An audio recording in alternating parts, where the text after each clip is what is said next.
So hello everyone, welcome back and today I'm going to discuss with you question number 13. Question number 13 हम देखेंगे और इसी lecture में इसको सॉल्व करेंगे। आइए पढ़ते हैं क्या है।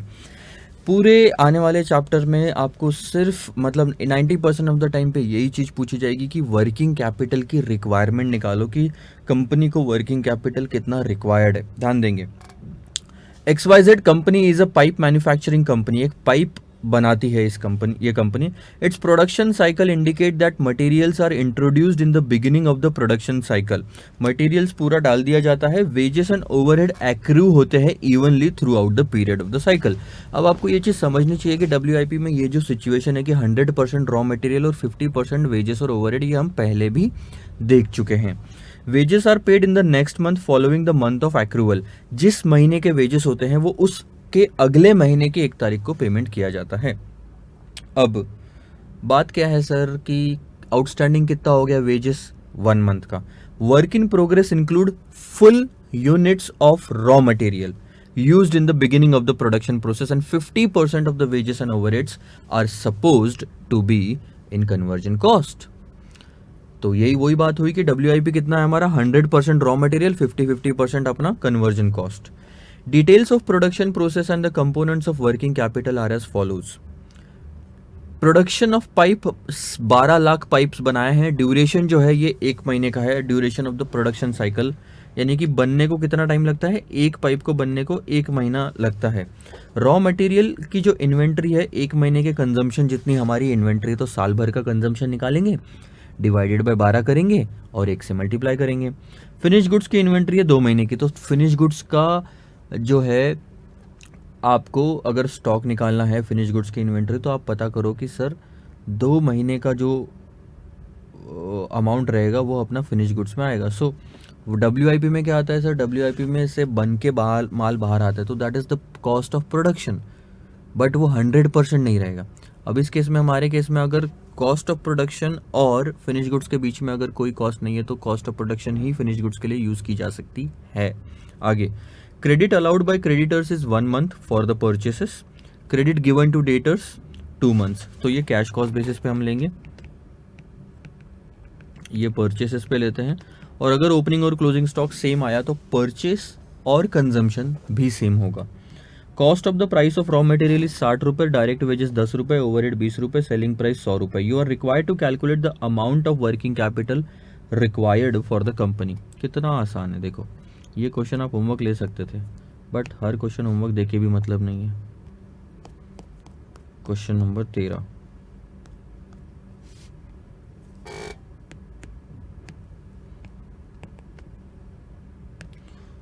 Working capital, statement of working capital requirement.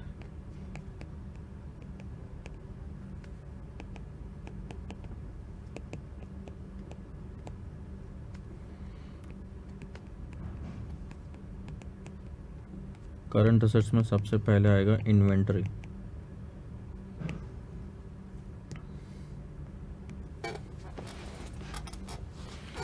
Inventory में आपका आता है रॉ मटेरियल,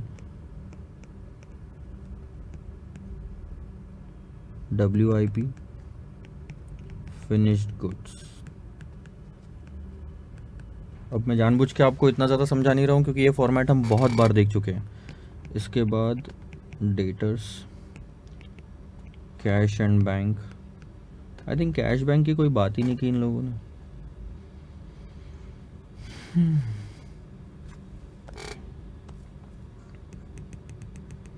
कुछ रहा तो ले लेंगे बाद में, ये टोटल आ जाएगी। फिर आएगा sir current liabilities,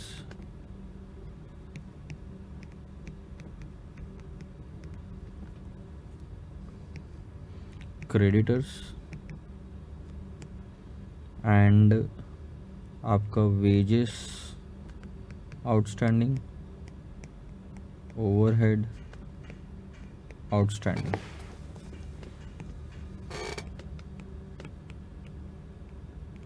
net working capital जो आपको रिक्वायर्ड है सबसे पहले।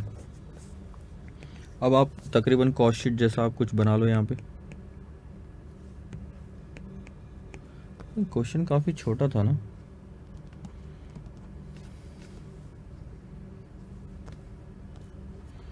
सो सबसे पहले रॉ मटेरियल हमने कितना कंज्यूम किया। यार कॉस्ट शीट बनाने की ऐसा ज़रूरत नहीं है, यहाँ पे ना एडमिनिस्ट्रेशन कॉस्ट है, सेलिंग नहीं है, कुछ नहीं है, कुछ नहीं है, छोड़ो। सो टाइम हम ज़्यादा वेस्ट नहीं करते हैं, यहाँ पे इतना सारा कैलकुलेशन करने की ज़रूरत बिल्कुल नहीं आएगी। सबसे पहले रॉ मटेरियल का स्टॉक देखो।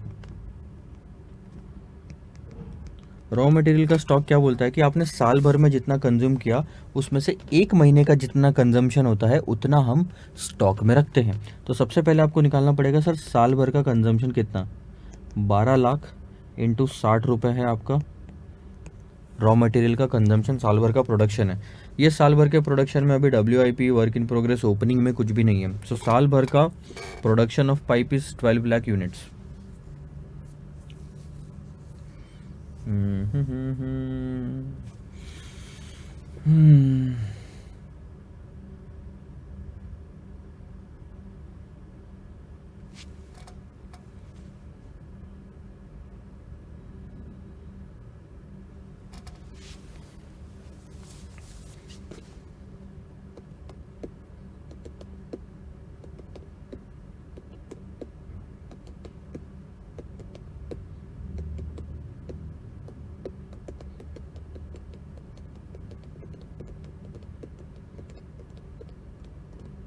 देखो अगर आप ओपनिंग और क्लोजिंग सेम मान के चलते हो ना, तो क्योंकि यहाँ पे ओपनिंग जैसा ज़ीरो लेने जैसा कुछ है नहीं, तो ओपनिंग क्लोजिंग सेम लेके चलते हो तो 12 लाख यूनिट इंटू आप ले सकते हो सारा का सारा raw material.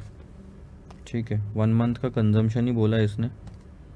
So 12 lakh into 60 divided by 12 into 1 होता है।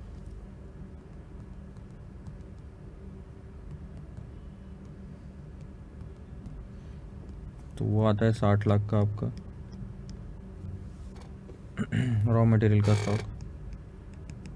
WIP का स्टॉक कितना आएगा, एक तो रॉ मटेरियल आएगा आपका 100%। अच्छा WIP का स्टॉक क्या बोलता है, प्रोडक्शन जो ड्यूरेशन है ऑफ द प्रोडक्शन साइकिल वो 100 पर मतलब 1 मंथ का ड्यूरेशन है। एक महीना लगता है WIP में आइटम रहता है, एक महीने बाद वो बन के बाहर आता है। सो एक महीने जितना रॉ मटेरियल तो अंदर चला गया होगा WIP में, तो एक महीने का 100% रॉ मटेरियल लग जाएगा, दैट इज 60 लैक्स। वो ऊपर हमने निकाल लिया था। उसके बाद में बात आती है सर वेजेस की। वेजेस की बात आएगी और वेजेस में आपके पास में है यहाँ पे 10 रुपये पर यूनिट। और देखो अभी क्या होता है, 12 लाख, ये 60 लाख अपन ले लेते हैं बाहर। अब 12 लाख इंटू 12 इंटू अगर आप 60 नहीं सॉरी 10 करते हो तो ये साल भर का वेजेस हो गया सर। इसके बाद डिवाइडेड बाय 12 करोगे तो एक महीने का वेजेस हो गया।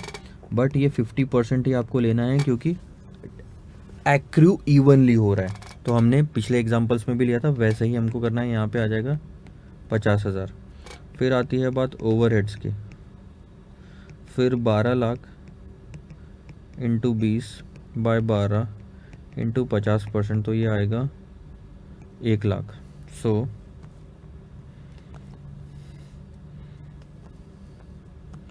तो ये आपका आता है 60 लाख और 1.5 लाख 61,50,000।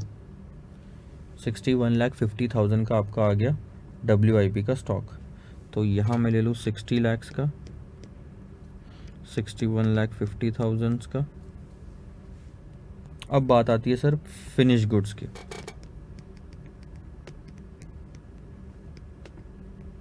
कितने यूनिट्स बनाए आपने साल भर में, 12 लाख। क्योंकि क्लोजिंग स्टॉक एज सच अलग से नहीं दिया हुआ है इसलिए आप कॉस्ट ऑफ गुड्स सोल्ड के बेसिस पे नहीं निकाल सकते। तो यहाँ पे आपको कॉस्ट ऑफ प्रोडक्शन और cost of goods sold same ही पड़ेगी। आप ध्यान दो, अगर आप बोलते हो कि सर फिनिश गुड्स हम निकालते हैं तो हमको पता चलना चाहिए कि हमने कितने यूनिट्स बेचे। यहाँ पे ऐसा कुछ लिखा हुआ है क्या कि अलग से कितने यूनिट्स बेचे आपको, नहीं, ये नहीं लिखा हुआ है। तो 12 लाख में से मैं उतने यूनिट स्टॉक के माइनस करता, फिर कितने यूनिट बिकते ये पता चलता, कुछ ऐसा अंदाज़ा तो आता। बट अब 12 लाख का मैंने यूनिट्स बनाया तो कितने में बने, वो मुझे पड़े 170 में आई थिंक, नहीं 90 रुपये, 60 और 30 90 रुपये में पड़ रहे हैं। तो 12 lakh into 90 divided by 12 lakh into अभी कितना फिनिश गुड्स कितना रहता है हमारे यहाँ पे, 2 महीने का फिनिश गुड्स हम होल्ड करके रखते हैं, तो ये 2 हो गया। देखो 12 lakh into 90 is the total cost of production या कॉस्ट ऑफ गुड सोल्ड भी बोलो, क्योंकि मैं जितना माल ओपनिंग क्लोजिंग कुछ नहीं है, यह सेम है। इसका मतलब जितना मैंने बनाया उतना मैंने बेचा। हम क्या लेना चाहते हैं फिनिश गुड्स में कि कितना बेचा, वो हमको नहीं दिया हुआ है, लेकिन जितना बेचा इज इक्वल टू जितना बनाया। तो इतना बनाया और इतना ही बेचा हमने। 12 into 90 by 2 into 12 lakh into 90 divided by 12 into 2, तो ये आपका कुछ आता है 1,80,00,000 रुपए। ठीक है, सो 1,80,00,000 रुपए आप यहाँ ले लो।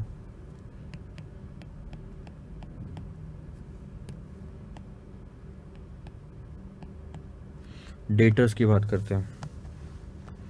डेटर्स क्या बोला गया है हमको? अच्छा अब ध्यान दो, 60 रुपये, 10 रुपये और 20 रुपये होता है 90। अभी मैं आपको बताता हूँ, आपको ना समझ में आएगा, ऐसे तो साला आप कंफ्यूज हो जाओगे। ये भी सेम ही पड़ रहा है। डेटर्स 12 लाख इंटू 90 आएगा, फिर 12 इंटू 2, यानी कि ये भी आपका 1,80,00,000 आएगा। अब आप बोलोगे सर कैसे आ रहा है ये फिगर सारा का सारा, समझ नहीं आ रहा है, तो मैं बताता हूँ आपको।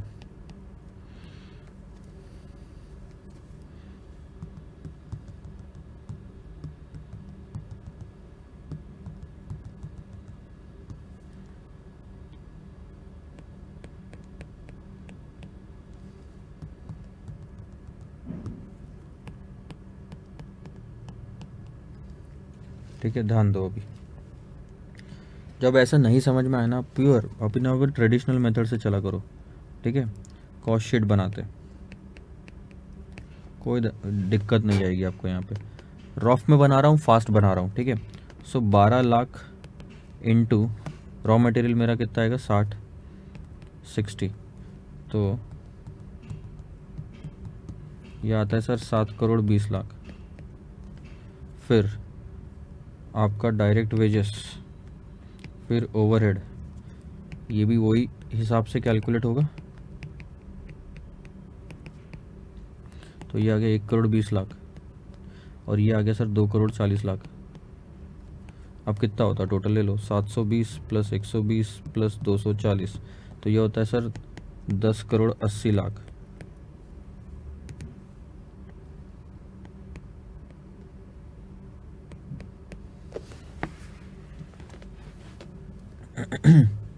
$10,80,00,000 रुपए हो गया। अब ये आप उसको एक तो पहले तो फैक्ट्री कॉस्ट बोलो। अब इसमें क्या होता है, क्लोजिंग WIP जो होता है वो माइनस हो जाता है नॉर्मल केस में, बट हमारे यहाँ पे ना यूनिट्स में फिगर नहीं दी हुई है कि कितना इसके अंदर पड़ा हुआ है, कितना इसके अंदर पड़ा है। ये 1 मंथ के बेसिस पे लिया हुआ है, इसीलिए हम उसको कॉस्ट ऑफ प्रोडक्शन लेके चलते हैं कि इतना ही हमने बनाया है, इतना ही हमारा सब कुछ है। अब यही आपका कॉस्ट ऑफ प्रोडक्शन हो गया 60, 20, 30, 90। अब यही एक फिगर आपके काम आएगी WIP निकालने के लिए, फिनिश गुड्स निकालने के लिए, और आपका क्या बोलते हो आप, WIP, फिनिश गुड्स और डेटर्स। आप ही सोचो इसमें से आप क्या ऐड लेस करोगे, आप क्या ऐड लेस करोगे, फिनिश गुड्स ऐड लेस करोगे, या फिर आप उसमें WIP ऐड लेस करोगे, या फिर आप उसमें WIP फिनिश गुड्स, या फिर आप उसमें एडमिनिस्ट्रेटिव या सेलिंग ओवरहेड्स वगैरह लगाओगे। कि ओवरहेड्स वगैरह तो नहीं लगा सकते। नॉर्मल केस में क्या होता है मैं भी आपको ये बताता हूँ, आप ऐड करते हो opening WIP, closing WIP less करते हो, तो उसके बाद आता है सर आपका कॉस्ट ऑफ प्रोडक्शन। ठीक है, कि आपने बनाया कितना। इसके अंदर में आप opening finish goods less closing finish goods करते हो, तो आपका आता है कि कॉस्ट ऑफ गुड्स सोल्ड। इसमें ना आप फिर आप एडमिन के खर्चे लगाते हो, अगर वो प्रोडक्शन का हिस्सा नहीं है तो सेलिंग एंड डिस्ट्रीब्यूशन के खर्चे लगाते हो। उसके बाद आता है कॉस्ट ऑफ सेल्स, इसमें आप प्रॉफिट ऐड करोगे, इसके बाद आपका आएगा सेल्स। तो समझो बात को, ये 100 रुपये में बिक रहा है। ठीक है, अब आपकी प्राइस 60, 10 और 20, यानी यहाँ हो गई 90। Opening WIP, closing WIP assumption है हमारा कि सेम है, क्योंकि क्वेश्चन में आज सच कुछ दिया हुआ नहीं है। तो जितना ऐड करोगे उतना माइनस होगा, तो आपका कॉस्ट ऑफ प्रोडक्शन कितना होगा? आपका कॉस्ट ऑफ प्रोडक्शन हुआ 10, 80, 00, 000। फिर ओपनिंग फिनिश गुड्स और क्लोजिंग फिनिश गुड्स भी अज्यूम करके चल रहे कि सेम है, क्योंकि ऐसा अलग से डिटेल नहीं दी गई है। तो ये भी कितना हुआ? 10 करोड़ 80। एडमिन और सेलिंग दिया हुआ नहीं है, तो कॉस्ट ऑफ सेल्स कितना हुआ? 10 करोड़ 80। आप बोलो कॉस्ट ऑफ गुड्स सोल्ड जो है, इससे फिनिश गुड्स निकालते हो, आप कॉस्ट ऑफ सेल्स से डेटर्स निकालोगे। सही बात बोल रहा हूँ? कॉस्ट ऑफ प्रोडक्शन से जनरली WIP निकालते हो आप, और अमाउंट तो तीनों सेम ही है ना। इसीलिए मैं जो यहाँ पे ले रहा हूँ, इसीलिए 12 लाख इंटू 90, 12 लाख इंटू 90 ले रहा हूँ। और एक तरह से आप देखोगे तो यहाँ पे भी मैं 12 लाख इंटू 90 ही ले रहा हूँ। ये जो रॉ मटेरियल, वेजेस और ओवरहेड है, मैं 12 लाख इंटू 90 ले रहा हूँ। लेकिन दिक्कत क्या है पता है? यहाँ पे 12 रॉ मटेरियल जो है ये पूरा लेना है, और बाकी 50-50% लेना है। बाकी 50-50 लेना है, इसलिए तीनों को अलग लिखा। बाकी यहाँ पे अलग लिखने की जरूरत नहीं, क्योंकि 100% लेना है। यहाँ लिखने की जरूरत नहीं, क्योंकि 100% लेना है। और ये तीनों में WIP और फिनिश गुड्स और डेटर में सेम अमाउंट लग रही है। क्यों लग रही है सर? ये रीज़न की वजह से लग रही है, क्योंकि हम ओपनिंग क्लोजिंग सेम मान रहे हैं। अगर अलग से दिया होता तो हम अलग से लेते हैं, ठीक है। सो कॉस्ट ऑफ डेटर भी 1 करोड़ 80 लाख आया। उसके बाद में क्रेडिटर्स की बात करते हैं, क्योंकि ओपनिंग क्लोजिंग सेम है। क्रेडिटर्स में हम परचेसेस लेते हैं, तो consumption is equal to purchases हो जाता है, ठीक है। तो कंजम्पशन हमने रॉ मटेरियल का कितना किया? 12 लाख यूनिट। तो 12 लाख इंटू 60 काम आएगा यहाँ पे क्रेडिटर्स के लिए। 12 लाख इंटू 60, 60 डिवाइडेड बाय 12। अब आप मंथ पूछ लो यहाँ पे।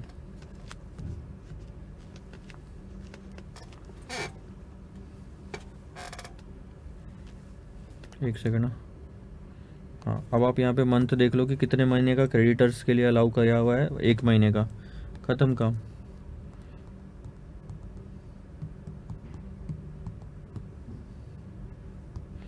तो ये हो गया 60 लाख, ठीक है। क्रेडिटर्स हो गए आपके 60 लाख के। वेजेस और ओवरहेड आउटस्टैंडिंग कितना दिया हुआ है आप देखो यहाँ पे।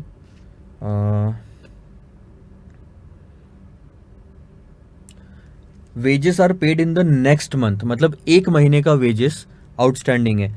ओवरहेड आउटस्टैंडिंग आई थिंक नहीं है कहीं पे भी।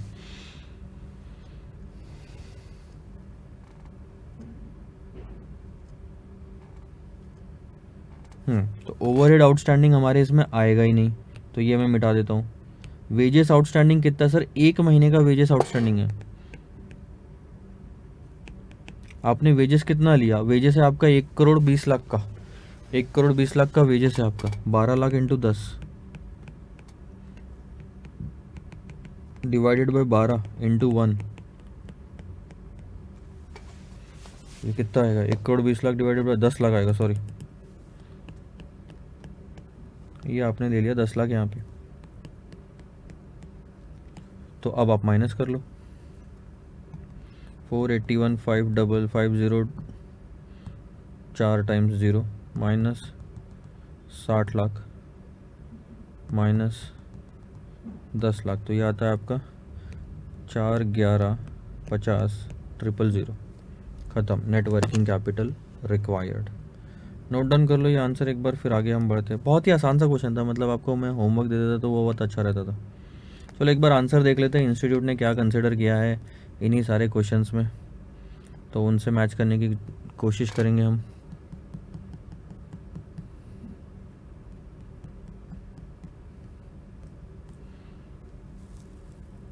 चार करोड़ 25 लाख आ रहा है, तो इन्होंने कहीं ना कहीं घपला किया हुआ है। अच्छा देखो, इनका क्रेडिटर और वेजेस मैच हो रहा है 60 लाख और 10 लाख का। इनका घपला कहाँ हुआ है ये मैं बताता हूँ। या तो अपने से गलती हुई है कहीं ना कहीं। अच्छा, इनका फिनिश गुड्स और डेटर 1 करोड़ 80, 1 करोड़ 80 आ रहा है। इनका सिर्फ रॉ मटेरियल, वेजेस और ओवरहेड ये 75 लाख का WIP आ रहा है, और हमारा WIP कितना था? ऐसा क्यों? कैलकुलेशन में कुछ मिस्टेक होगी तो देखो वो मैं ठीक कर लूँगा। Duration of the production cycle is 1 month, तो 1 मंथ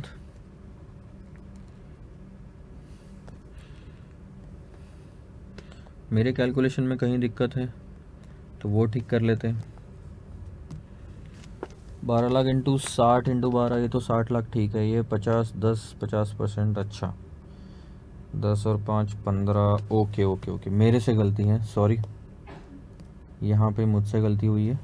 ये 50,000 नहीं होना चाहिए, ये 5 लाख है और ये 10 लाख है। तो इस हिसाब से ये जो फिगर है ये आपकी बन जाएगी 75 लाख। और ये अगर 75 लाख बनती है तो यहाँ पे आपका आंसर मतलब मेरे से सिली मिस्टेक थी कैलकुलेशन की, बाकी सब सही है। So 60 lakh, 60 lakh plus 75, 60 plus 75 plus 180 that goes to 315, 3150। So 315 plus 180 ये आता है 495, क्लियर कट 4950। अब इसमें से ये माइनस कर दो तो -70, ये आता है आपका 4,25,00,000।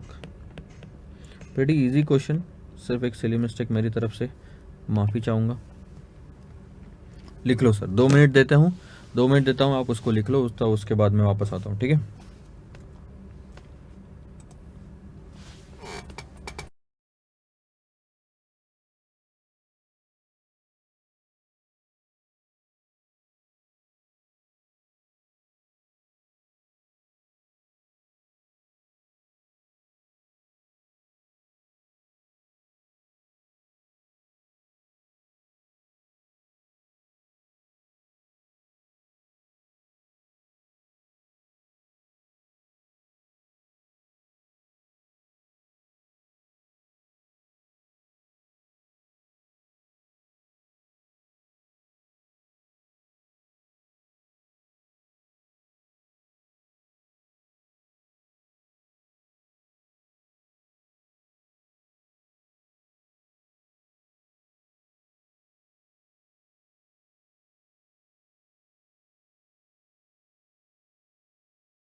चलो फिर बढ़ते हैं आगे।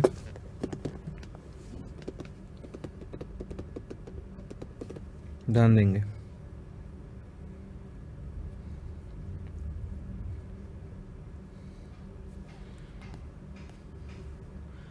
Question number 14, homework. क्यों होमवर्क सर? ऐसा क्वेश्चन हम ऑलरेडी देख चुके हैं। सेफ्टी मार्जिन ऐड करनी है, 25% ग्रॉस प्रॉफिट पे है। ये सारी फिगर्स मैं आपको बता देता हूँ कौन सा क्वेश्चन था ऐसा। 10% ग्रॉस मार्जिन वाला क्वेश्चन था, अगर आपको याद होगा तो ये रहा वो क्वेश्चन, देखो 25% ग्रॉस मार्जिन, आखिरी में 20% सेफ्टी मार्जिन, 25% ग्रॉस प्रॉफिट था। तो ये it is as good as question number 4 जो हमने देखा है। Same to same question, figures बदली है सिर्फ, ठीक है। Question number 4। अब बात करते हैं क्वेश्चन नंबर 15 की। A proforma cost sheet of a company, ये ना इस तरह से लिखा हुआ है, ये ए इसके साथ में है। A proforma cost sheet of a company provides the following particulars. ध्यान देंगे, रॉ मटेरियल 1 यूनिट का लगता है 100 रुपये, डायरेक्ट लेबर कॉस्ट लगती है 37 रुपये 50 पैसे, ओवरहेड लगता है 75 रुपये, और टोटल कॉस्ट इस तरह से हो गई 212 रुपये 50 पैसे। उसके बाद में प्रॉफिट उसमें ऐड किया 37 रुपये 50 पैसे। तो सर आपका आया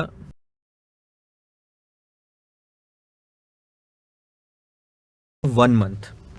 रॉ मटेरियल का स्टोरेज पीरियड कितना? 1 महीने का, उसका 1 महीने का हम स्टोर करके रखेंगे। WIP वर्क इन प्रोग्रेस होना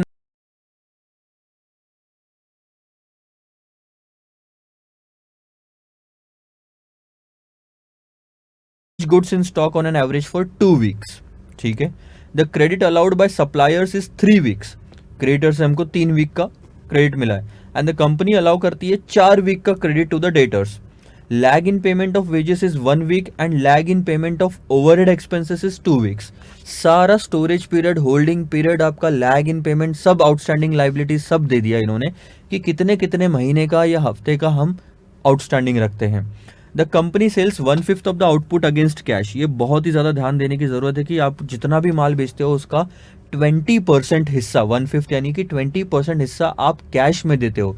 तो डेटर्स निकालते समय आपको वो चीज़ ध्यान रखनी है कि डेटर्स में सिर्फ 80% वाला हिस्सा लोगे, क्योंकि डेटर्स क्रिएट होते हैं क्रेडिट सेल से जो कि 80% है, 100 नहीं है। अब कैश सेल से डेटर्स क्रिएट नहीं होते।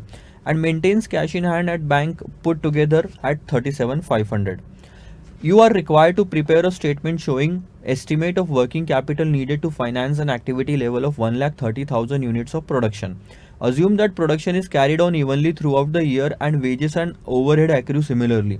Work in progress stock is 80% complete in all respect. अभी अभी हमने जो क्वेश्चन किया ना एग्जैक्टली सेम वैसा ही है। अब आप चाहो तो अपन उसको फटाफट कंप्लीट करते हैं, इसमें कुछ नया सीखने लायक नहीं है, तो ध्यान देना उसको कैसे हम कंप्लीट करेंगे। This is going to be question number 15.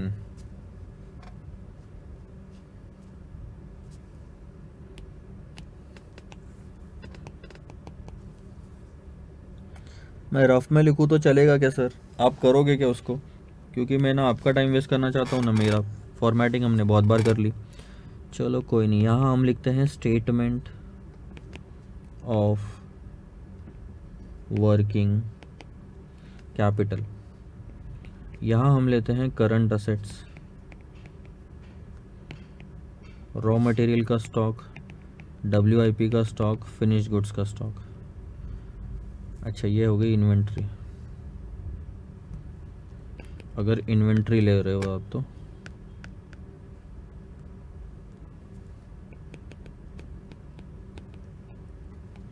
फिर डेटर्स, कैश एंड बैंक, तो आ गई टोटल। फिर आता है sir current liability.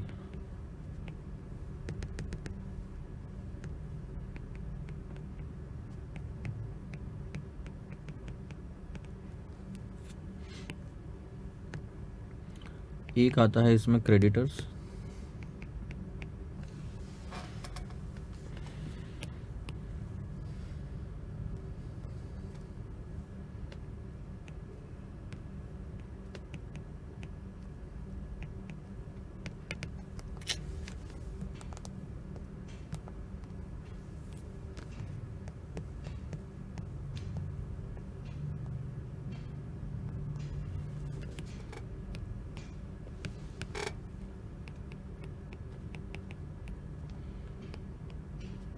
Wages outstanding और overhead outstanding,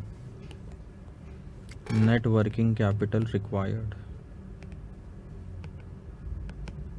gross working capital. I hope आप सब लोगों को पता है क्या होता है, करंट असेट्स की टोटल। अब कॉस्ट शीट निकालना है, कॉस्ट शीट निकाल लो या डायरेक्ट आंसर्स निकालना है, डायरेक्ट आंसर्स निकालो, जैसे भी आपकी इच्छा।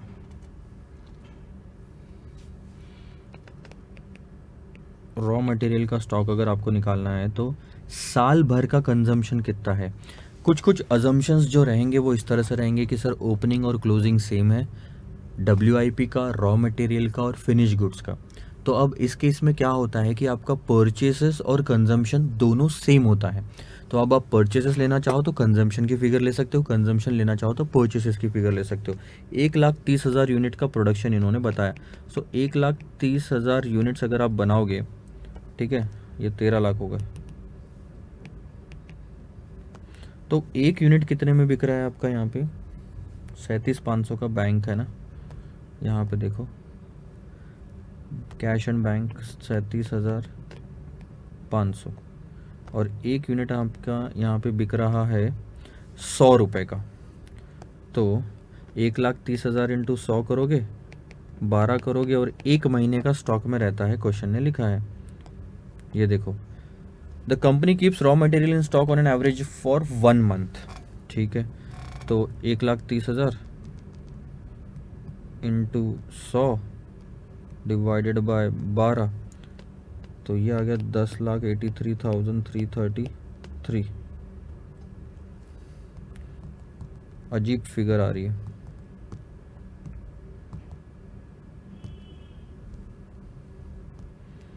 चलो, क्योंकि क्वेश्चन में वो दिया हुआ है, क्या बोलते हैं, वीक्स, तो मैं वीक्स के हिसाब से देखता हूँ, राउंड ऑफ कोई आता होगा फिगर तो वो ले सकते हैं। 52 वीक्स, सारा क्वेश्चन वैसे ही है।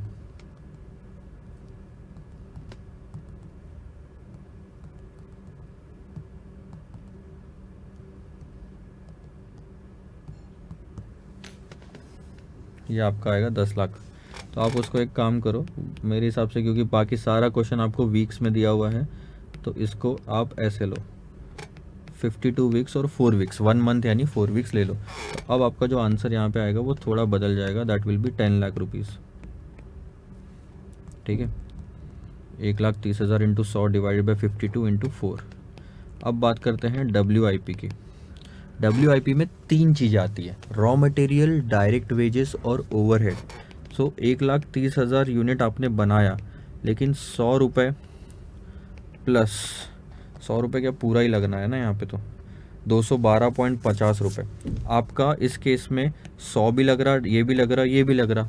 वो WIP में तीनों कॉस्ट लगती है, आपको ये समझ में आ रहा, तो मैं ले सकता हूँ डायरेक्ट 212 रुपये 50 पैसे। यस सर, क्यों नहीं ले सकते आप, 212 रुपये 50 पैसे।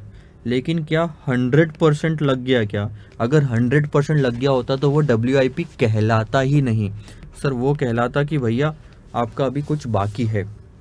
तो ऐसे केस में क्वेश्चन में WIP के लिए क्या लिखा हुआ है, क्वेश्चन में क्लियर कट लिखा हुआ है WIP कितना मेंटेन कर रहे हैं हम, on an average for 1 week, work in progress on an average for 1 week.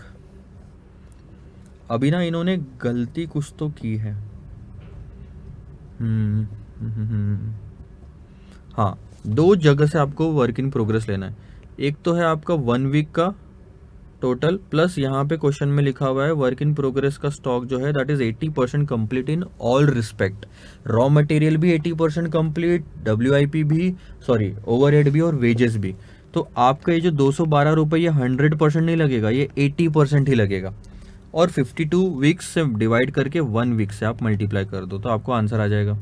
आपको समझ में आया क्या? 1,30,000 इंटू 212.50 इंटू 80% करोगे तो टोटल WIP की कॉस्ट आएगी, डिवाइडेड बाय 52 वीक करोगे तो 1 हफ्ते की कॉस्ट आएगी, मल्टीप्लाइड बाय 1 वीक करोगे तो 1 हफ्ते की कॉस्ट आएगी।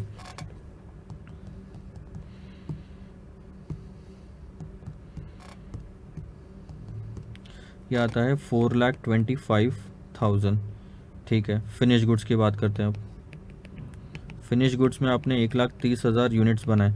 अब आप बोलोगे सर हर जगह आप सेम ही ले रहे हो, 1,30,000 इंटू 212.50 लेंगे सर, यहाँ पे भी सेम ही लेंगे, क्योंकि सेम एग्जांपल मैंने जो आपको बताया था लास्ट टाइम ये वाला कि अपन ओपनिंग क्लोजिंग सेम मान रहे, ओपनिंग क्लोजिंग सेम मान रहे, तो आपकी factory cost, production cost, cost of goods sold सब सेम ही आनी है। फिनिश गुड्स का क्वेश्चन में लिखा है कि 2 हफ्ते का, 2 वीक्स का फिनिश गुड्स हम स्टॉक में रखते हैं। 2 हफ्ते का जो भी प्रोडक्शन होता है, 2 हफ्ते का प्रोडक्शन निकालो। तो सर 1,30,000 इंटू 212.50 जैसे ही आपने किया, ये साल भर का प्रोडक्शन निकला। इसके बाद आप अगर डिवाइड करते हो,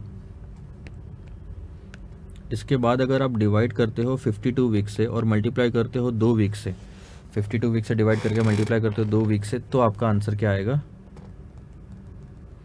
1,30,000, ध्यान देना, इंटू 212.50 ये दिखाता है आपको कि साल भर में आपने कितना प्रोडक्शन किया। और जैसे ही इसको 52 वीक से डिवाइड किया, ये दिखाता है आपको कि 1 हफ्ते का प्रोडक्शन कितना। क्वेश्चन ये बोलता है कि फिनिश गुड्स हम कितना रखते हैं, 2 हफ्ते के प्रोडक्शन जितना, तो मल्टीप्लाइड बाय 2, ये आ गया 10,62,500। तो यहाँ पे आपकी 3 फिगर आ जाएगी, 10 लाख, 4,25,000,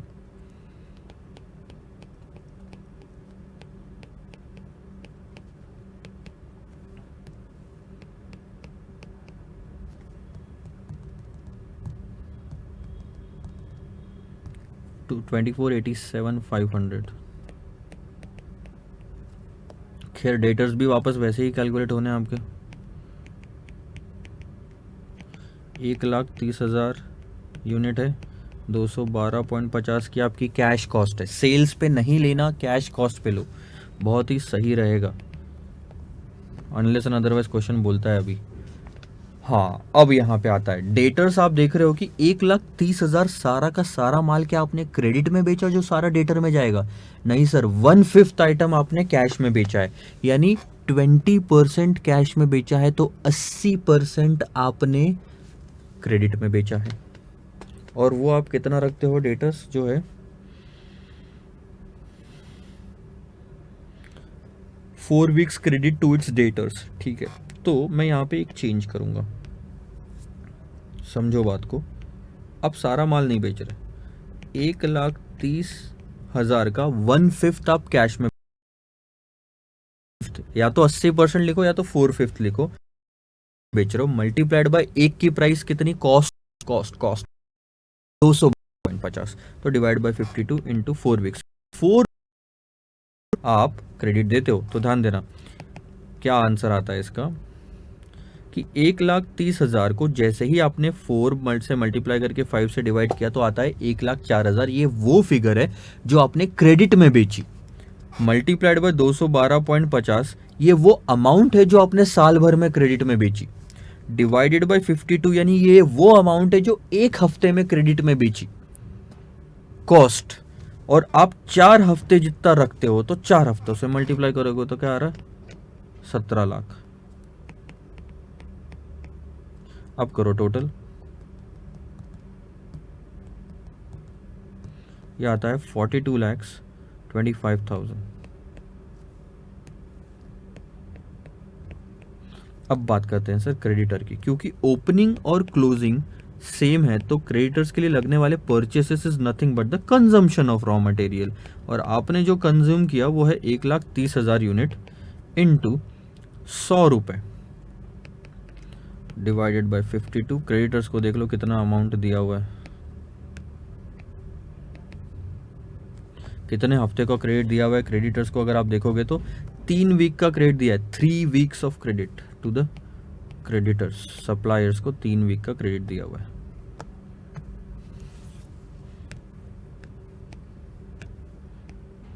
अरे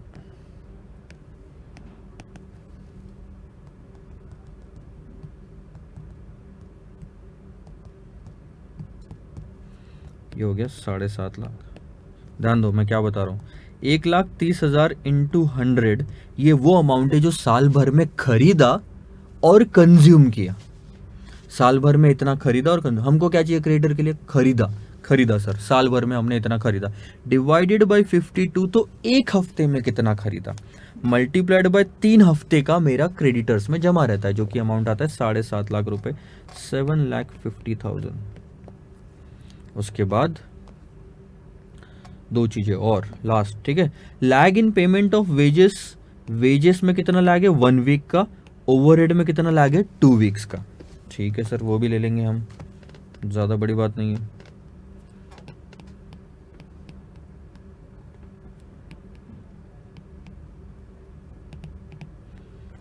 एक लाख तीस हजार वेजेस की कॉस्ट कितनी जा रही है? देखो, वेजेस और ओवरहेड 37.50 एंड 75।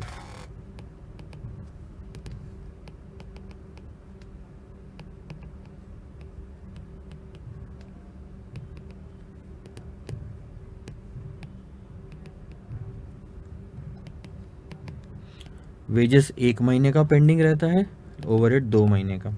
देखो क्या आ रहा है, 1,30,000 को जैसे ही मैं 37.50 से मल्टीप्लाई करता हूँ तो पता चलता है साल भर में वेजेस कितने लगे?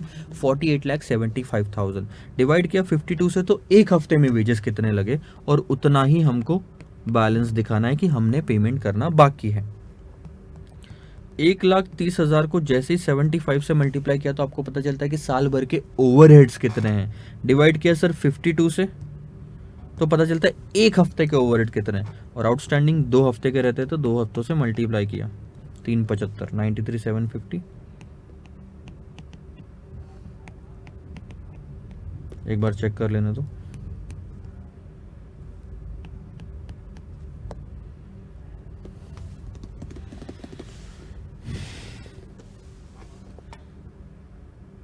कहीं ना कहीं कैलकुलेशन गलत आ रहा है क्या? नहीं, सही है।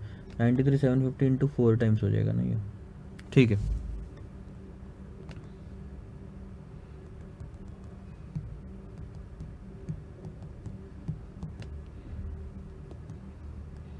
अब करो total. 42,25,000 minus 7.5 lakh minus 93,750 minus 3,75,000, so that's 13,06,250। अब मेरे को थोड़ा सा डाउट आ रहा है वैसे ये फिगर पे, कुछ छूट गया क्या? पहले मैं ये देख लेता हूँ। क्वेश्चन में हमने 2.5 लाख का कैश बैलेंस लिया क्या? नहीं, 2.5 लाख का इसमें नहीं था। वर्क इन प्रोग्रेस ले लिया 1 वीक, फिनिश गुड्स ले लिया 2 वीक्स का, रॉ मटेरियल 1 मंथ का, supplier 3 week, wages 1 week, overhead 2 weeks, 1/5 इसमें जाता है। Okay, required prepare statement showing work in, ठीक है 80%। ओके, चलो अब हम चेक करते हैं सर इंस्टीट्यूट के आंसर से कि इंस्टीट्यूट का आंसर क्या कहता है इस मामले में।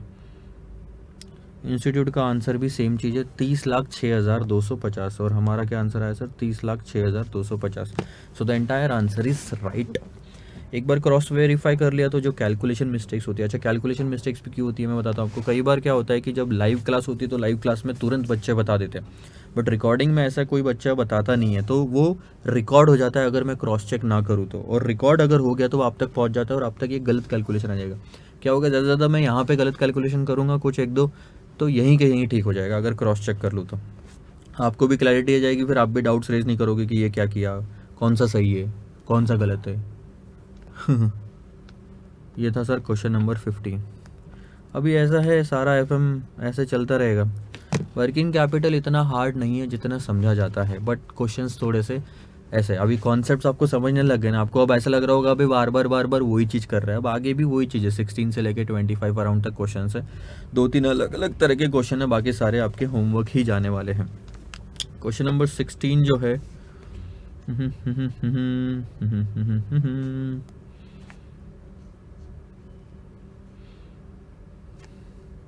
16 नंबर का क्वेश्चन आप होमवर्क के लिए लेंगे आई थिंक। देखो इसमें भी वही चीज़ है sir, 1/5 of the output against cash, 2.5 lakh का बैलेंस, ठीक है। बाकी ये 3 हफ्ते 6 हफ्ते 8 हफ्ते 1 हफ्ते 2 हफ्ते।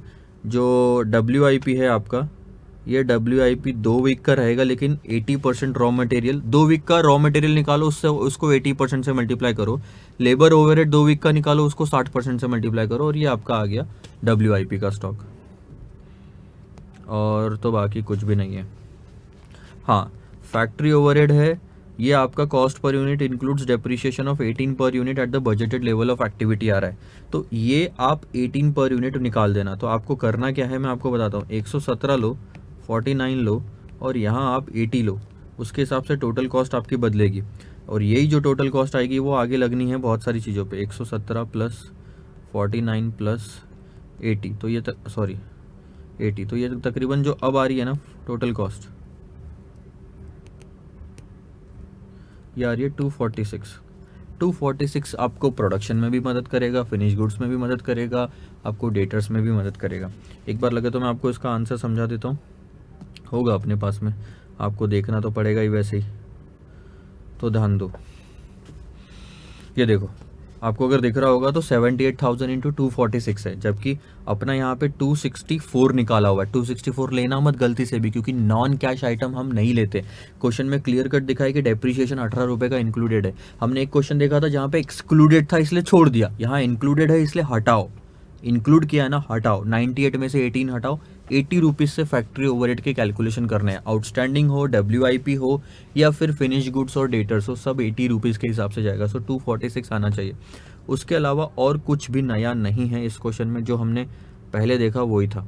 1/5 है तो 1/5 डेटर्स के टाइम पे ध्यान रखना कि 1/5 लो, तो आप क्या करोगे पता है, यहाँ पे 246 है इंटू जो भी नंबर ऑफ यूनिट कितने 78,000 दिए हुए नीचे में, ये इसको आप मल्टीप्लाई करो 4/5 से। दिखाऊं मैं आपको, देखो यहाँ पे भी यही किया होगा, रिसीवेबल 78,000 इंटू 246 इंटू, और ये आखिरी में 4/5 किया है। 6 हफ्ते का लेना है तो 6 हफ्ते का लो, जितने भी हफ्ते का लेना है, इंटू 4/5, ताकि आप क्रेडिट वाला हिस्सा ले सको।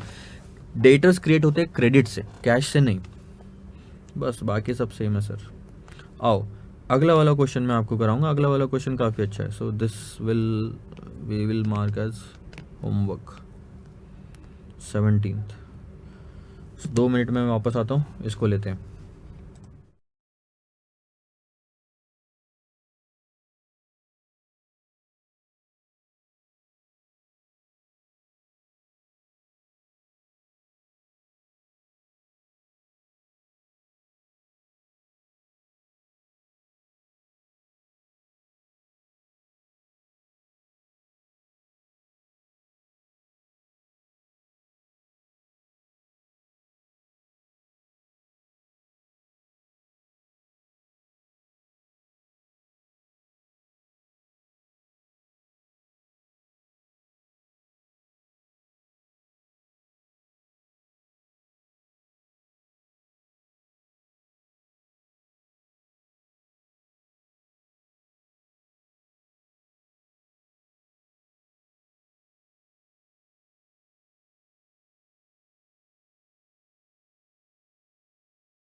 आओ सर क्वेश्चन देखेंगे। क्वेश्चन नंबर 17, ध्यान देना, बढ़िया क्वेश्चन है। MNO limited has furnished the following cost data relating to the year ending of 31 March 2008। Sale से हमारे 450 लाख के मटेरियल जो हमने कंज्यूम किया है वो है 150 लाख का, डायरेक्ट वेजेस 30 लाख का, फैक्ट्री ओवरहेड जो कि 100% वेरिएबल है, यानी कि अगर सेल्स बढ़ा तो ये भी बढ़ेगा, 60 लाख का, office administration overhead 100% variable 60 lakh का, सेलिंग ओवरहेड 50 लाख के, ठीक है। अब the company wants to make a forecast of working capital needed for the next year and anticipate that. ये जो था, ध्यान देना, ये 31 मार्च 2008 के एंड का था। अब अगले साल के लिए वर्किंग कैपिटल की ज़रूरत है। तो एस्टिमेट्स आपके लेकिन यहाँ पे बदल रहे हैं। एस्टिमेट्स क्या बदल रहे हैं, ध्यान देना कि sales will go up by 100%। 100% से अप जाएंगे, यानी कि डबल हो जाएंगे। 450 लाख था, अब वो 900 लाख हो जाएगा। 450 में 100% ऐड करके देखो कैलकुलेटर पे, 900 लाख आएगा। Selling expenses will be 150 lakh. जो अभी तक खर्चे हमारे सिर्फ 50 लाख हुआ करते थे, सेलिंग ओवरहेड जो लिखा है ना यहाँ पे, वो अब आपके खर्चे सारे 150 लाख हो जाएंगे। तो कुछ कुछ चीजें बदलेगी। Stock holdings for the next year will be raw material for 2.5 months, WIP for 1 month, finished goods for half month, book debts for 1.5 month। तो आपको ये असेट वाली चीजें दे दी। Lag in payments will be 3 months for creditors, 1 month for wages and half month for all the other expenses, जैसे कि factory, office, administrative and selling के खर्चे हैं। You are required to prepare a statement showing working capital requirements for the next year. बहुत ही सिंपल है, ध्यान दो। नेक्स्ट ईयर की वर्किंग कैपिटल रिक्वायरमेंट का हमको स्टेटमेंट बनाना है। पहले जो डिटेल इन्होंने दी है वो हम लिखेंगे सर उन्हीं के फॉर्मेट में, ताकि हमको ना आइडिया आ जाए। अभी हम कौन सा क्वेश्चन करेंगे, क्वेश्चन नंबर 17 है आई थिंक, हाँ। सो क्वेश्चन नंबर 17, 2008 और नेक्स्ट ईयर आएगा 2009, तो सेल्स जो है आपके 450 लाख थे, रुपीज़ इन लैक्स, और अब हो जाएंगे वो 900 लाख के। उसके बाद रॉ मटेरियल जो आपने कंज्यूम किया, मटेरियल कंज्यूम्ड 150 लाख। अच्छा, मटेरियल्स जो होता है ये आप हमेशा याद रखना, 50 कार बनाई है तो उसमें 50 तरह का मटेरियल, 50 क्वांटिटी का मटेरियल लगेगा। अगर 100 कार बनाओगे ना तो 100 मटेरियल लगेगा। मटेरियल हमेशा 100% वेरिएबल होता है, अनलेस अदरवाइज गिवन। इसलिए क्वेश्चन में उन्होंने भले ही नहीं लिखा, दैट डजंट मीन कि हम कितनी भी कार बनाते जाए तो मटेरियल उतना ही लगना है। अरे भैया, मैं अगर 50 बॉटल बना रहा हूँ तो 50 ढक्कन लग रहे हैं, 450 बॉटल बना रहा हूँ तो मान लो उसमें 450 ढक्कन लगेंगे। आ रही बात आपको समझ में? अगर सेल्स डबल हो रहा तो मटेरियल भी डबल होगा, ये चीज़ समझना ज़रूरी है। तो आपके यहाँ पे अगर रॉ मटेरियल 150 है तो यहाँ हो जाएगा 300, उसका डबल। उसके बाद में वेजेस की बात करते हैं, वेजेस 30, वेजेस भी हम मान के चलेंगे, यहाँ पे 30 है तो यहाँ हो जाएगा 60, 100% डायरेक्ट कॉस्ट, क्योंकि ये है डायरेक्ट वेजेस। डायरेक्ट वेजेस का मतलब ही यही होता है कि ये सेल्स पे डिपेंड करता है, मतलब जितना आपने बनाया उतना उसका खर्चा बढ़ता जाएगा। आपने डबल यूनिट बनाया तो डबल काम किया होगा ना। अभी इस पे लेबर लगा है 1 रुपए का, 2 बॉटल बनाने के लिए भी क्या टोटल मिला के 1 ही रुपए का लेबर लगेगा? अबे नहीं ना, 2 बॉटल बनाने के लिए एक और एक 2 रुपए का लेबर लगेगा। 1 बॉटल के लिए 1 रुपया तो 2 बॉटल के लिए 2 रुपया। वैसे ही डायरेक्ट वेजेस भी डबल होंगे, ये बोलने की ज़रूरत नहीं पड़ती। अब बोलने की ज़रूरत पड़ती है ओवरहेड में, क्योंकि ओवरहेड्स जनरली बहुत सारे फिक्स्ड भी होते हैं।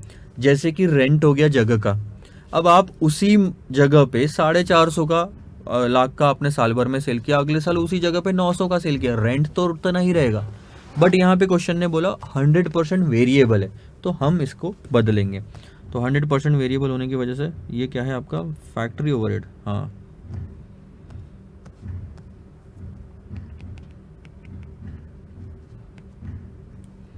फैक्ट्री ओवरहेड है आपका 60 जो कि हो जाएगा 120। अब देखो, raw material, direct wages, factory overhead आ गया। अब क्वेश्चन में इन्होंने ऑफिस एंड एडमिनिस्ट्रेटिव ओवरहेड भी 100% वेरिएबल दिया। सोचो, क्या मैं ऑफिस एंड एडमिनिस्ट्रेटिव ओवरहेड को प्रोडक्शन का हिस्सा मानूं या मैं आगे का हिस्सा मानूं, मतलब कहीं ऑफिस का जो कॉस्ट ऑफ सेल्स में आता है, फिनिश गुड्स वगैरह ऐसी जगह पे।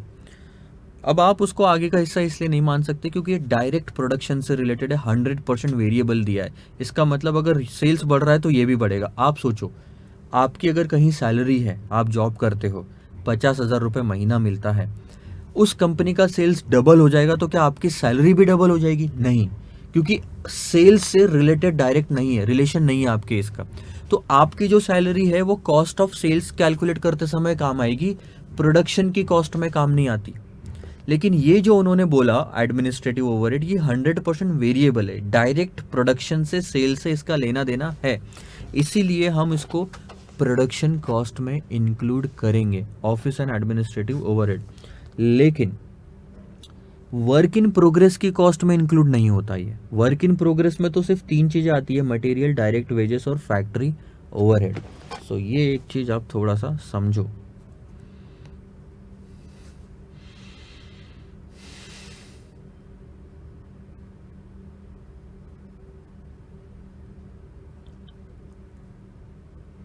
अभी हम इसको क्या करेंगे मैं बताता हूँ आपको।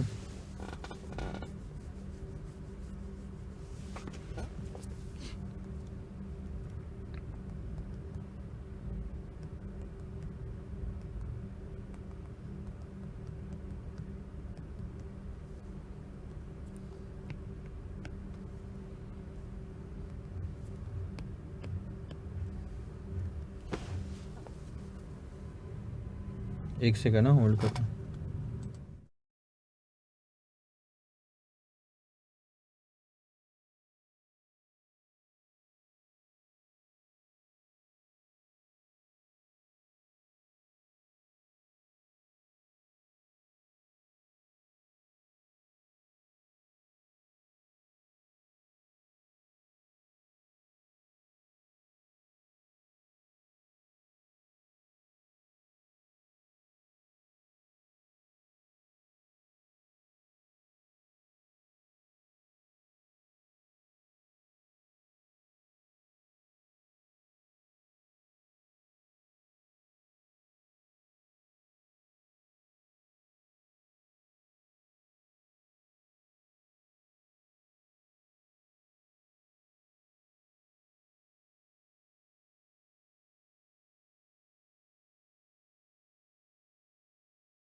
सॉरी ध्यान देना। तो ये आपका सर फैक्ट्री ओवरहेड जब आप उसमें डाल दोगे तो आपका ये फैक्ट्री कॉस्ट आ जाएगी। अब इसमें आप ऑफिस एंड जो वेरिएबल है एडमिनिस्ट्रेटिव ओवरहेड अगर आप डालोगे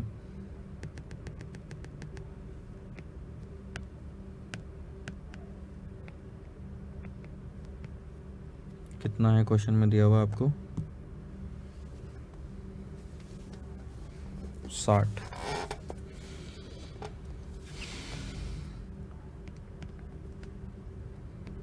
यहाँ 120 हो जाएगा डबल 100%। तो ये आपका आएगा कॉस्ट ऑफ प्रोडक्शन, बनाने की कीमत।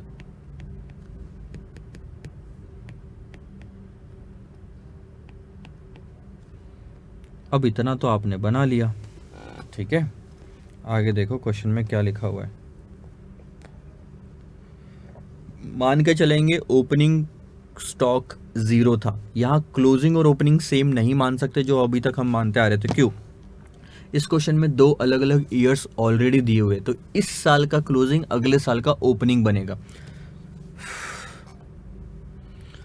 Company wants to make forecast of working capital needed for the next year and anticipates that sales इतना होगा, selling expenses, stock holdings for the next year will be raw material for 2.5 month। Next year का जो stock holding होगा, that will be for the next year will be raw material for the 2.5 month, work in progress 1 month और finish goods for half month. So यहाँ पे less stock of finish goods करोगे। अब आपके मन में सवाल आएगा, सर पहली चीज तो आपने इसमें ओपनिंग स्टॉक फिनिश गुड्स का अगले साल क्यों नहीं लिया? 2009 में, 2008 में कुछ तो ओपनिंग क्लोजिंग रहा होगा। क्वेश्चन में इसके बारे में नहीं दिया हुआ है। क्यों? क्वेश्चन में क्लियर कट एक चीज लिखी है, stock holdings for the next year will be raw material, will be ये अगले साल का। इस साल का क्या है उससे कोई लेना देना नहीं है। तो रॉ मटेरियल का ओपनिंग क्लोजिंग, WIP का ओपनिंग क्लोजिंग, फिनिश गुड्स का ओपनिंग क्लोजिंग, कोई लेना देना नहीं है। जो वर्किंग कैपिटल का स्टेटमेंट बनाना है वो अगले साल के लिए बनाना है, ठीक है। तो स्टॉक ऑफ फिनिश गुड्स हमने कितना मेंटेन करना है? वर्क इन प्रोग्रेस, ठीक है, 1 मंथ का है। फिनिश गुड्स हाफ मंथ का हमने मेंटेन करना है। फिनिश गुड्स के लिए कौन सी कॉस्ट लोगे? सर कॉस्ट ऑफ प्रोडक्शन 600 ले सकते हैं क्या? हाँ सर, क्यों नहीं ले सकते, ले सकते हैं। यही माल हमारे पास में अवेलेबल है बेचने के लिए।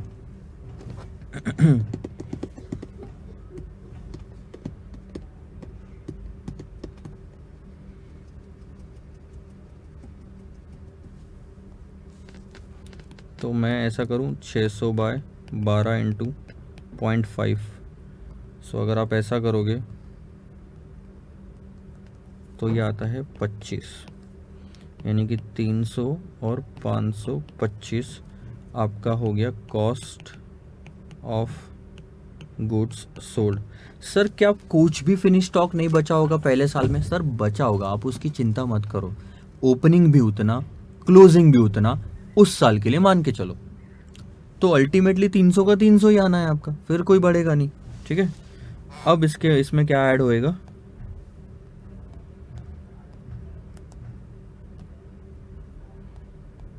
अब इसमें ऐड होएगा सेलिंग ओवरहेड जो थे 50 उस टाइम पे।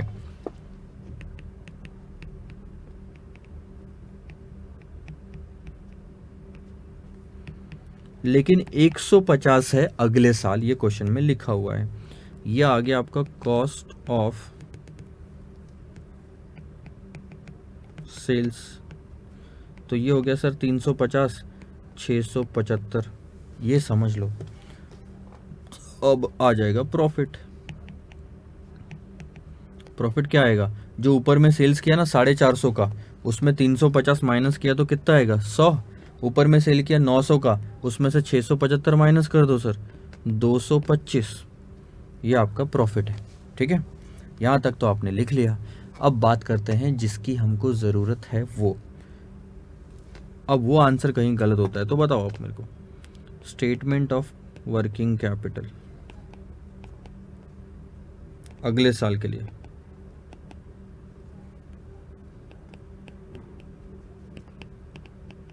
करंट असेट में inventory, raw material, WIP and finish goods. अभी रॉ मटेरियल कितना रख रहे हैं हम?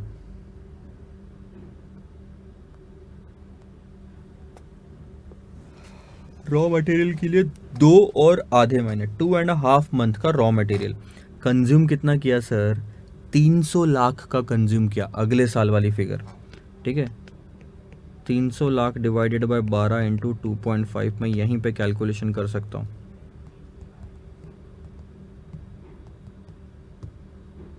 62.5 लाख का मेरा रॉ मटेरियल का स्टॉक है, क्लोजिंग स्टॉक।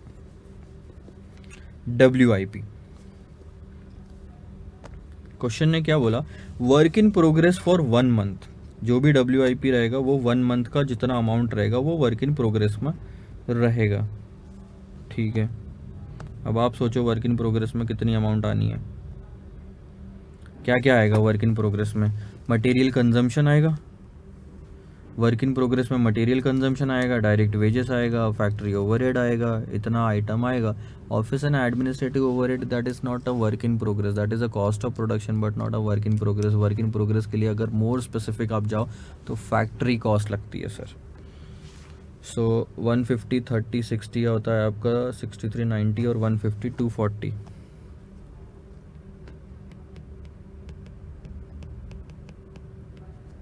ओके, प्लस करना पड़ेगा ना।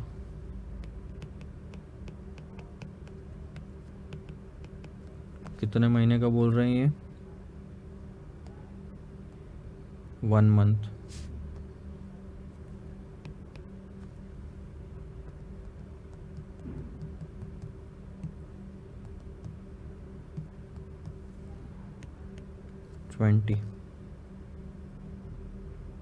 नहीं रुको, अभी ये तो पुराने साल का है।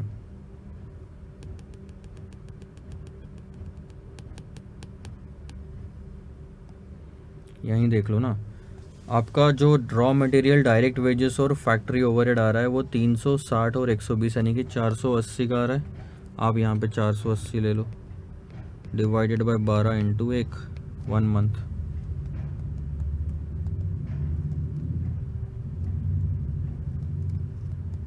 दैट्स 40। फिनिश गुड्स में क्या काम आएगा? फिनिश गुड्स ऑलरेडी हमने वहीं पे निकाला हुआ है, 25 आ रहा था, तो इनकी टोटल कर लो।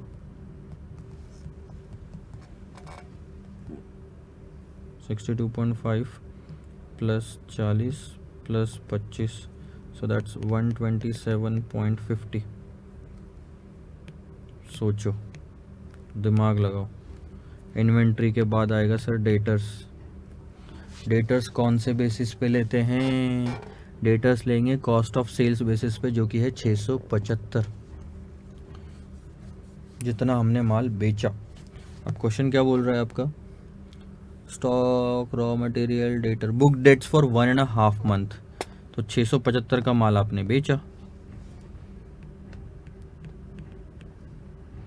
डिवाइडेड बाय 12 इंटू 1.5,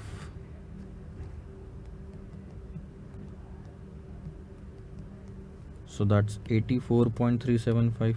ये थोड़ा अजीब सा आ रहा है, इसको मैं चेक कर लूँगा। कैश बैंक कुछ दिया है क्वेश्चन में?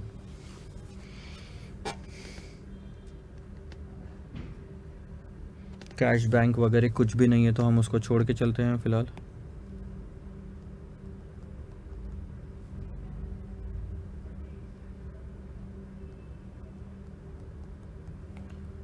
$211.875। अब क्या है सर? करंट लायबिलिटी दूसरा हिस्सा क्वेश्चन का।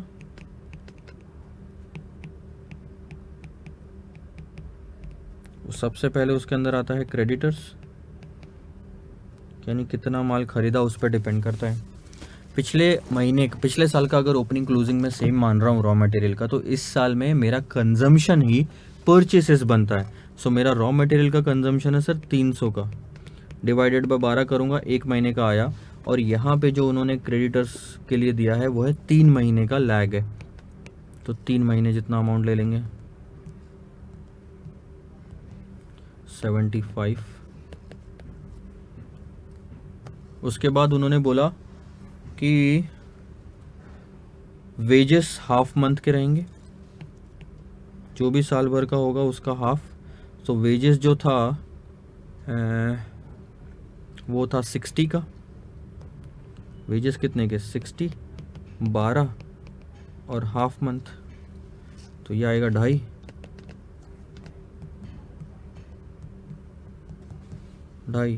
अब इसके अलावा उन्होंने सारे खर्चे अब एक साथ बोले, ध्यान देना। उन्होंने बोला, अच्छा 1 मंथ फॉर वेजेस था, सॉरी 1 मंथ है, तो ये भी अमाउंट हो गई अपनी 5। अब बाकी खर्चे, ठीक है, आउटस्टैंडिंग एक्सपेंसेस, सारे खर्चे ले लो। क्या क्या है सर? एक देखो, फैक्ट्री, ऑफिस, और क्या बाकी? वेजेस वगैरह तो हो गया। और आपका आया यहाँ पे सेलिंग। तो ये कितने खर्चे? 120 का फैक्ट्री ओवरहेड, ऑफिस एडमिनिस्ट्रेटिव 120 का, और 150। इसके अलावा और कुछ है क्या? मेरे को देखने दो। हाँ, 120, 120 और 150, तो वो यहाँ आ जाएगा 120 plus 120 plus 50, sorry 150 divided by 12 into 0.5, यही हुआ ना? मतलब आधे महीने का ही बोल रहे हैं वो। Factory, office administrative and selling, चलो बढ़िया।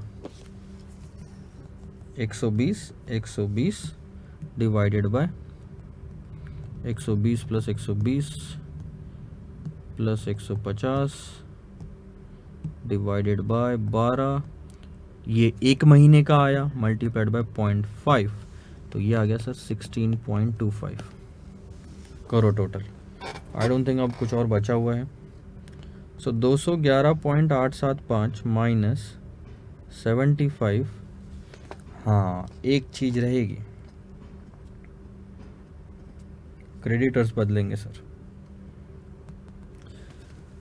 क्योंकि यहाँ पे क्लोजिंग स्टॉक रॉ मटेरियल का 62.50 लैक्स है, साल भर में 300 कंज्यूम किया।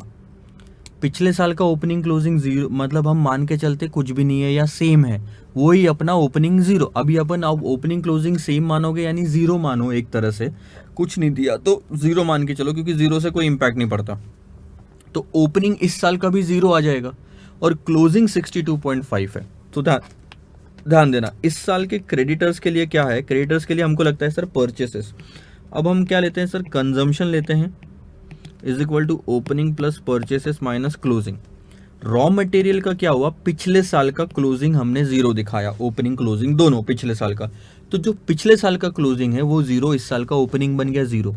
परचेसेस हमको नहीं पता सर, हमने ले लिया 300 का कंजम्पशन और क्लोजिंग ले लिया 62.50 का रॉ मटेरियल। अगर आपने देखा होगा तो हमने 62.50 का रॉ मटेरियल का क्लोजिंग लिया। अब यहाँ पे हमको ये कंसिडर करना जरूरी है, क्योंकि ओपनिंग 62.5 नहीं है।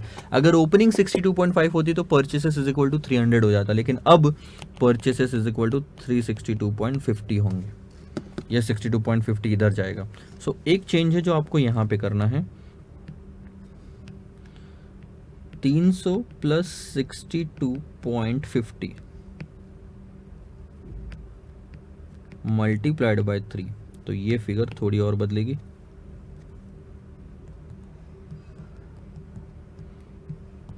Multiplied by 3 divided by 12, that goes to 90.625। एक बार फिर से कैलकुलेट करता हूँ,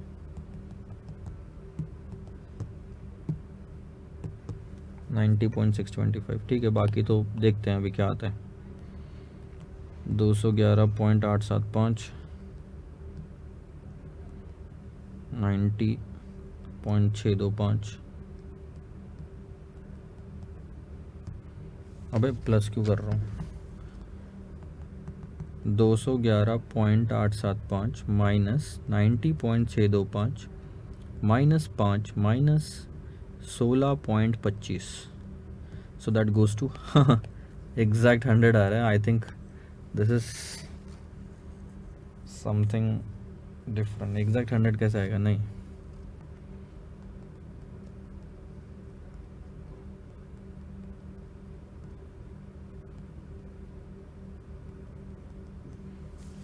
हाँ भाई,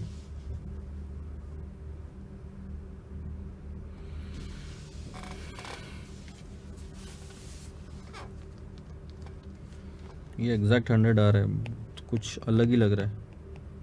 नेटवर्किंग, आंसर देख लेते हैं हम।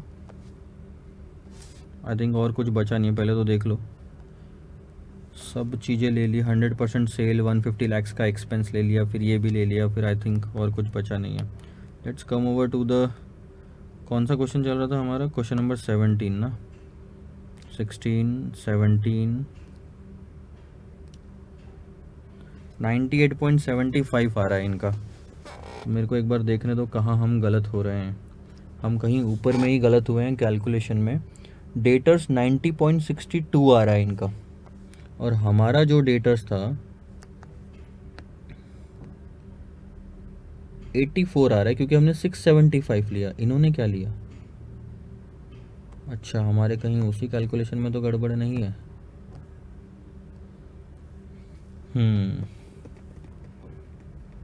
600 में से, अच्छा रुको, ओए होए होए होए होए, again a silly mistake from my side. 600 में से 25 गए, मैंने 525 लिख दिए, जो थोड़ा सा गलत था।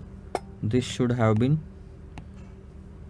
600, सॉरी 575, 575। तो ये सब बदल जाएगा। 575 प्लस 150 अगर करोगे तो 725 आएगा, जो फिर एग्ज़ाम क्वेश्चन ने बराबर लिया है। और 725 में से 900 माइनस करोगे तो प्रॉफिट 175 दिखाना है यहाँ पे। इसी वजह से थोड़ा सा कैलकुलेशन यहाँ पे बदलेगा, क्योंकि मेरे से कैलकुलेशन में थोड़ी सी प्रॉब्लम हुई थी ना। डेटर्स, ये डेटर्स कितने लोगे? 725 कैश कॉस्ट बेसिस पे, तो 725 डिवाइडेड बाय 12 इंटू 1.5 अगर लेते हो तो 90.625 आता है, ठीक है। प्लस 127.50, तो ये आ गया 218.125 minus 90.625 minus 5 minus 16.25, so that's 10। अबे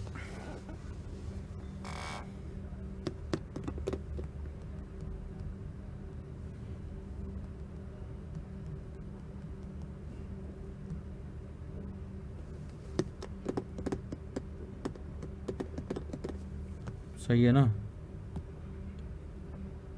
अच्छा, और यहाँ पे भी कुछ गड़बड़ है आई थिंक।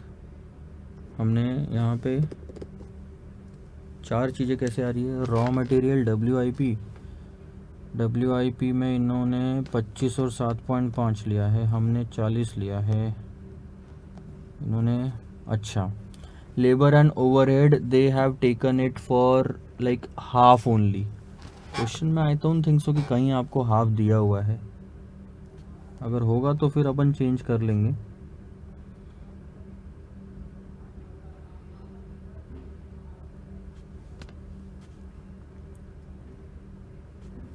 अच्छा, अब ये वाला जो पार्ट है ये अजम्पशन बनेगा। Work in progress for 1 month लिखा है, कहीं पे भी इवनली एक्रू हो रहा, ये हो रहा, वो हो रहा नहीं लिखा हुआ है, और उन्होंने इवनली एक्रू हो रहा है ऐसा लिया है।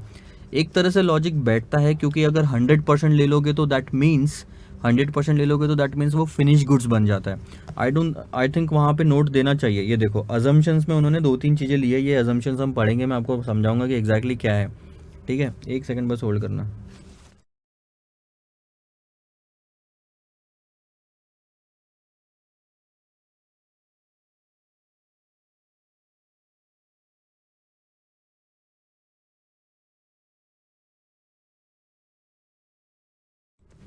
सो ध्यान दो, अभी वो ठीक है, वो अजम यहाँ पे कुछ लिखा नहीं था तो हमने क्या किया, हमने पूरा लिया। अदरवाइज़ यहाँ पे हम हाफ मंथ का भी ले सकते हैं, तो उससे वो कम हो जाएगा, वो WIP कहलाएगा। अगर यहाँ पे अगर हाफ लेते हो तो वो 20 हो जाएगा, सीधा सीधा उठा के ख़त्म।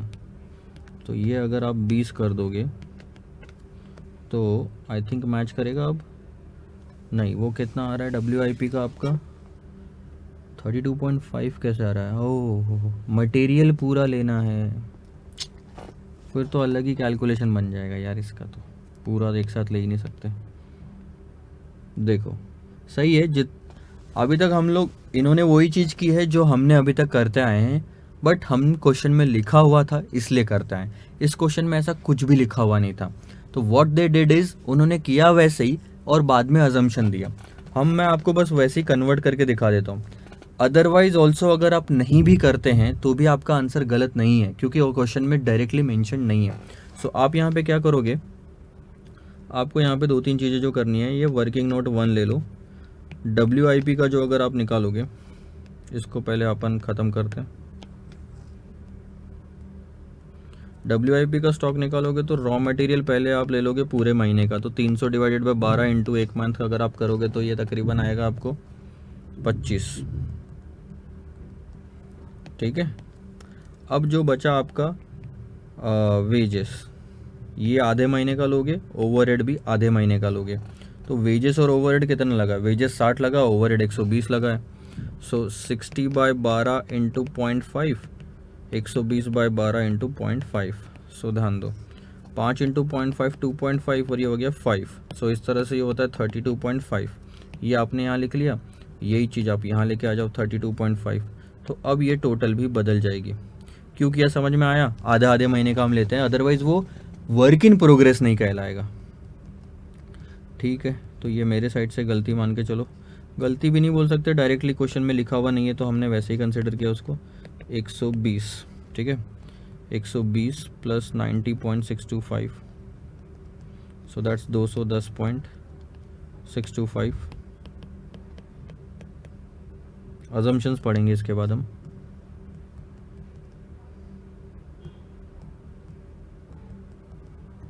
सो 98.75 अभी तो मैच कर रहा है, बट इन अजम्पशंस का ध्यान रखेंगे अब, क्योंकि हमने इंस्टीट्यूट के आंसर्स के साथ मैच किया है, तो अब अजम्पशंस भी उन्हीं के हिसाब से आगे जाना चाहिए। पहला अजम्पशन देखो, कुछ चीज़ें तो मैंने आपको ऑलरेडी बताई थी। पहला अजम्पशन अगर आप देखोगे तो देयर इज नो ओपनिंग और closing stock of raw material in year 2008, hence no opening stock in 2009। याद है रॉ मटेरियल का मैंने क्रेडिटर्स के लिए 362.50 लिया था, क्योंकि ओपनिंग 0 था, क्लोजिंग 62 था 2009 में। और ओपनिंग 0 क्यों था? क्योंकि 2008 में ओपनिंग क्लोजिंग 0 मान के चला है हमने raw material, work in progress और फिनिश गुड्स को। पहला अजम्पशन। दूसरा assumption, the value of opening and closing WIP in 2008 is same and there is no change in the volume of WIP due to increase in sales in 2009। एक तरह से 0 मान के चलो, इन्होंने सेम बोला, अपन 0 मान रहे, एक ही बात है, फर्क नहीं पड़ेगा। WIP inventory is 100% complete in respect of material and 50% in respect of labour. ये चीज अभी तक हमारे को क्वेश्चन में दी हुई होती थी, थोड़ा सा समझिए, ये चीज हमको अभी तक क्वेश्चन में दी हुई होती थी तो हम वैसा ट्रीटमेंट करते थे, इस बार नहीं दी थी तो हमने 100% लिया। अब इन्होंने क्या किया, इन्होंने भी वही चीज़ मान ली, क्योंकि क्वेश्चन में नहीं दिया लेकिन इन्होंने नोट में यही चीज़ दे दी और वैसे ही ट्रीटमेंट किया, तो हमने अपना आंसर बदला, अदरवाइज सारा आंसर सही था। डेटर्स वाला पार्ट आई थिंक बस वो मेरी कैलकुलेशन मिस्टेक थी। उसके बाद office and administrative overheads are related with the production process. Yes, ये बोलने की ज़रूरत नहीं थी, अजम्पशन नहीं है, वेरिएबल है तो डायरेक्टली प्रोडक्शन से रिलेटेड ही है, तो ये अजम्पशन नहीं भी लोगे तो भी मतलब वही निकलता। और there is no opening and closing stock of finish goods in year 2008, hence no opening stock in 2009। ये चीज़ें अजम्पशन से जो आपने लिखना ज़रूरी है। मैं तो बोलूँगा क्योंकि आपको शायद ये स्लाइड अवेलेबल ना हो, मेरे आंसर्स अवेलेबल रहेंगे, जो मैं कराता हूँ वो मेरे आंसर्स अवेलेबल होते, तो ये स्लाइड आपको यहाँ पे नहीं रहेगी। और अगर आपको ये स्लाइड यहाँ पे नहीं रहेगी तो आपने अभी के अभी पॉज करके ये सारे आंसर्स जो है लिख लेना है, अजम्पशंस जो है लिख लेना है इसी क्वेश्चन के एंड में। तो आप लिख लेना पॉज करके, आपको यहाँ पे एग्जैक्टली ऐसे पॉज कर सकते हो आप। चलो ठीक है, और फिर हम अब आगे बढ़ते हैं। हम क्या निकाले जा रहे हैं सर इतने टाइम से जो आप क्वेश्चन सॉल्व करा रहे हैं? हम सर निकाल रहे हैं वर्किंग कैपिटल कितना होना चाहिए किसी भी चीज़ का। वर्किंग कैपिटल हमारे कंपनी को ऑपरेट करने के लिए हमको लगने वाला पैसा, या पैसा ये वाला पैसा ये हो सकता है हम अपने इक्विटी शेयर और इन सब से जो पैसा रेस किया उसमें से यूज़ करें, या बैंक जाके फंडिंग करवाएं, जो भी हो। फंडिंग भी करवानी हो तो आपको ये स्टेटमेंट बना के रियल लाइफ में देना पड़ता है। ये सब प्रोजेक्ट फाइनेंसिंग जब आप करते हैं तब काम आता है रियल लाइफ में। आप बोलोगे सर ये सब करे तो जा रहे हैं, रियल लाइफ में कहाँ पे काम आता है? जब आप फाइनेंस के फील्ड में उतरोगे, प्रोजेक्ट फाइनेंसिंग करोगे, तब सर ये काम आएगा आपको।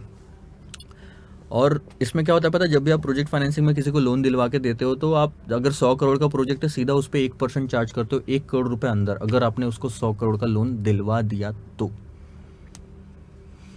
ऐसा है।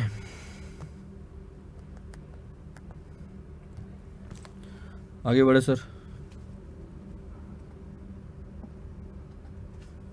18 will go as an homework to you.